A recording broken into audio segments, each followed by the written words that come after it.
राज्य उत्पादन शुल्क विभागाच्या कालच्या नॉयर पब विरुद्धच्या कारवाईबद्दल माहिती देण्यात येत आहे। काल दिनांक 27 डिसेंबर 2025 रोजी पहाटे 5 वाजता अधीक्षकांच्या उपस्थितीमध्ये नॉयर पब विरुद्ध कारवाई करण्यात आलेली आहे। पहाटे 5 वाजेपर्यंत अवैध पद्धतीने हा पब चालू होता।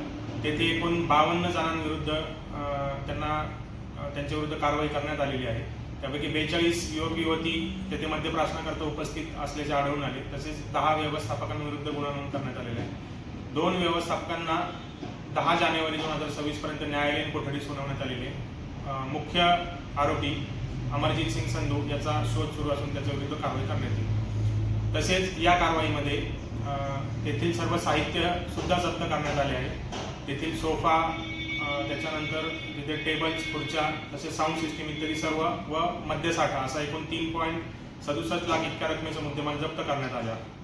राज्य उत्पादन शुल्क विभागाच्या वतीने आवाहन करण्यात येते की अशा प्रकारे बेकायदेशीरपणे अवैध कोणताही परवाना नसताना पार्ट्यांचे आयोजन करण्यात येऊ नये, अन्यथा कठोर कायदेशीर कारवाई करण्यात येईल।